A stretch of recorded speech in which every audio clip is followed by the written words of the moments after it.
देश के सरकारी कर्मचारियों और पेंशनधारियों को होली से पहले बहुत बड़ा तोहफा मिला है। इस तोहफे से यूपी के लाखों लोगों की बल्ले बल्ले हो गई है। योगी सरकार ने राज्य कर्मचारियों का डीए बढ़ाने का फैसला किया है। सभी का डीए 46% से बढ़ाकर 50% किया जाएगा। रिपोर्ट्स के अनुसार वित्त विभाग की ओर से जल्द ही इसकी अधिसूचना जारी कर दी जाएगी। इससे कर्मचारियों और पेंशनरों को मिलने वाली रकम में इजाफा होगा। सबसे बड़ी बात यह है कि बढ़ा हुआ डीए जनवरी 2024 से मान्य होगा, यानी मार्च के अंत में जो सैलरी या पेंशन आएगी उसमें जनवरी और फरवरी का डीए भी जुड़कर आएगा।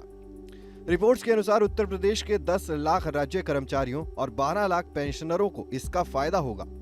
साथ ही 8 लाख शिक्षकों को भी इसका फायदा मिलेगा। वित्त विभाग की तरफ से इसकी मंजूरी दे दी गई है। यहाँ ये भी बात महत्वपूर्ण है कि इससे राज्य सरकार के खजाने पर 314 करोड़ का अतिरिक्त बोझ पड़ेगा।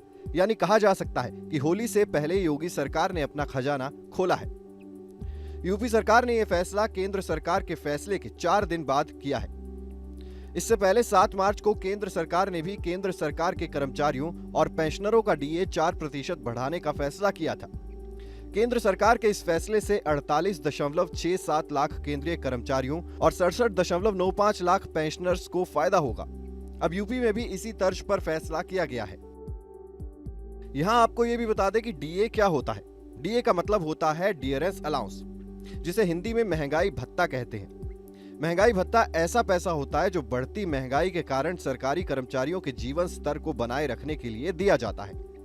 यह पैसा सरकारी कर्मचारियों, पब्लिक सेक्टर के कर्मचारियों और पेंशन धारकों को दिया जाता है। इसका कैलकुलेशन मौजूदा महंगाई के अनुसार हर 6 महीने पर किया जाता है। इसकी गणना संबंधित वेतनमान के आधार पर कर्मचारियों के मूल वेतन के अनुसार की जाती है। महंगाई भत्ता शहरी, अर्ध शहरी या ग्रामीण क्षेत्रों के कर्मचारियों का अलग अलग हो सकता है। यहां आपको यह भी बता दें कि बढ़ा हुआ डीए किस तरह कैलकुलेट किया जा सकता है। इसका सीधा सा फॉर्मूला होता है basic pay plus grade pay multiply by DA % is equal to DA amount. यानी सैलरी का हिसाब लगाने का एक सीधा सा फॉर्मूला है। बेसिक पे में ग्रेड पे को जोड़ दें, इसमें बढ़े हुए डीए के % को गुणा करें, इसके बाद जो डिजिट आए वही डीए का अमाउंट है। आसान भाषा में समझे तो बेसिक सैलरी में ग्रेड सैलरी को जोड़ने के बाद जो सैलरी बनती है उसमें महंगाई भत्ते की दर का गुणा किया जाता है। जो नतीजा आता है उसे ही महंगाई भत्ता यानी डियरेंस अलाउंस कहा जाता है। आइए आपको आसान से एग्जाम्पल में समझाते हैं। मान लीजिए आपकी बेसिक सैलरी 10,000 रुपए है और ग्रेड पे 1,000 रुपए है। दोनों को जोड़ने पर टोटल 11,000 रुपए हुआ। अब 50% महंगाई भत्ता है। 11,000 का 50% हुआ 5,500।